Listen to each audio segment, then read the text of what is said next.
കടയ്ക്കൽ ദേവി ക്ഷേത്രത്തിലെ തിരുവാതിര മഹോത്സവം CPMന്റെ പാർട്ടി പരിപാടിയാക്കിയതിൽ ശക്തമായ പ്രതിഷേധം. ക്ഷേത്ര ഭരണസമിതികളിലും ഉത്സവ കമ്മിറ്റികളിലും കടന്നുകൂടണമെന്ന അംഗങ്ങൾക്ക് CPM നിർദ്ദേശം നൽകിയിരുന്നു. ഇതോടെ ക്ഷേത്രോത്സവങ്ങൾ പാർട്ടി പരിപാടിയാകുന്നത് നിത്യസംഭവമായി മാറി. തനത് ആചാരങ്ങളെ വികലമാക്കി പരസ്യമാക്കുന്നതും പതിവായി. ഇതുതന്നെയാണ് കൊല്ലം കടയ്ക്കൽ ദേവി ക്ഷേത്രത്തിലും സംഭവിച്ചത്. ക്ഷേത്രങ്ങളെ രാഷ്ട്രീയ പ്രചാരണത്തിനുള്ള വേദിയാക്കുന്നതിനെതിരെ ഹൈക്കോടതി തന്നെ നേരിട്ട് രംഗത്ത് വന്നിരുന്നു.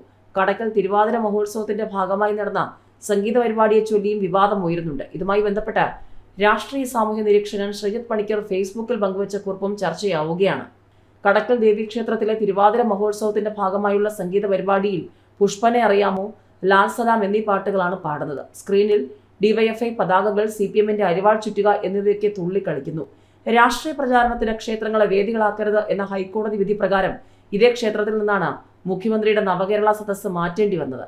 അന്നാട്ടിൽ നിന്നും ചോദിക്കാനും പറയാനുമൊന്നും ആരുമില്ലേ ആവോ എന്നാണ് ശ്രീജിത്ത് പണിക്കർ ഫേസ്ബുക്കിലൂടെ ചോദിച്ചത്. അടൂർ നഗരസഭാ അധ്യക്ഷയ്ക്ക് മയക്കുമരുന്ന് മാഫിയുമായി ബന്ധമുണ്ടെന്ന് പറയുന്ന CPM പാർട്ടി കൗൺസിലറുടെ ശബ്ദ സന്ദേശം പുറത്തുവന്നതിന് പിന്നാലെ വിശദീകരണം തേടാൻ പാർട്ടി കൗൺസിലർ റോണി പാണം തുണ്ടിലിനോടാണ് വിശദീകരണം തേടുന്നത്.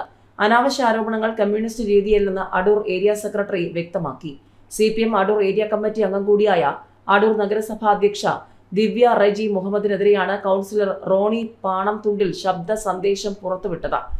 നഗരത്തിൽ യുവാക്കൾക്ക് ലഹരി എത്തിച്ചു കൊടുക്കുന്ന മാഫിയകൾക്ക് നഗരസഭാ അധ്യക്ഷ എല്ലാ സൗകര്യങ്ങളും ചെയ്തു കൊടുക്കുന്നുവെന്ന ഗുരുതര ആരോപണമാണ് കൗൺസിലർ ഉന്നയിച്ചത്. നഗരസഭാംഗങ്ങളുടെ വാട്സാപ്പ് ഗ്രൂപ്പിൽ ശബ്ദ സന്ദേശം പങ്കുവെക്കുകയും ചെയ്തു. ഇത് പുറത്തുവന്നതിന് പിന്നാലെ കോൺഗ്രസും യൂത്ത് കോൺഗ്രസും BJPയും പ്രതിഷേധ പ്രകടനം നടത്തി.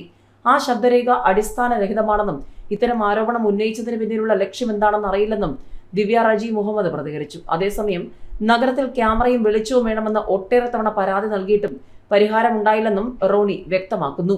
അടൂർ KSRTC ബസ് സ്റ്റാൻഡിന് സമീപത്ത് പ്രവർത്തിക്കുന്ന കടയ്ക്കെതിരെ സംസാരിക്കുമ്പോൾ ചെയർപേഴ്സണ് ഭയങ്കര ക്യൂരിയോസിറ്റിയാണ്. നിങ്ങൾക്ക് ഇവിടുത്തെ മയക്കുമരുന്ന് മാഫിയയുമായി ബന്ധമുണ്ടെന്ന് പറയും.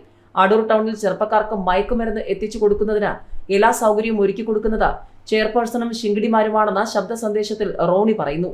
കഴിഞ്ഞ ദിവസം നടന്ന നഗരസഭാ കൗൺസിൽ യോഗത്തിൽ റോണി പാണാംതുണ്ടിൽ ഈ കടയ്ക്കെതിരെ ആരോപണം ഉന്നയിച്ചിരുന്നു. ഇതിന് ദിവ്യ റജി മറുപടിയും നൽകി. ഇത് സംബന്ധിച്ച് ഇരുവരും തമ്മിൽ യോഗത്തിൽ വെച്ച് തർക്കമുണ്ടായെന്നും മറ്റ് കൗൺസിലർമാർ പറയുന്നു.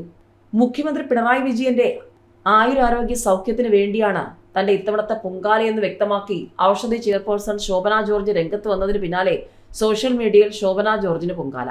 ആരോഗ്യം മാത്രമാണ് മുഖ്യമന്ത്രി ഈശ്വരാനുഗ്രഹത്താൽ കിട്ടേണ്ടത്. ബാക്കിയുള്ള ബുദ്ധിയും സാമർഥ്യവും എല്ലാം അദ്ദേഹത്തിനുണ്ടെന്നാണ് ശോഭന ജോർജ് പറഞ്ഞത്. പൊങ്കാല എടുപ്പ് വെച്ച സമയത്താണ് ഇത്തരമൊരു കാര്യം തോന്നിയതെന്നാണ് ശോഭന ജോർജ് പറയുന്നത്. എല്ലാ വർഷവും ഇവിടെ തന്നെയാണ് പൊങ്കാല ഇടുന്നത്. മുഖ്യമന്ത്രി പിണറായി വിജയന്റെ ആരോഗ്യത്തിന് വേണ്ടി കൂടിയാണ് ഇത്തവണത്തെ പൊങ്കാല.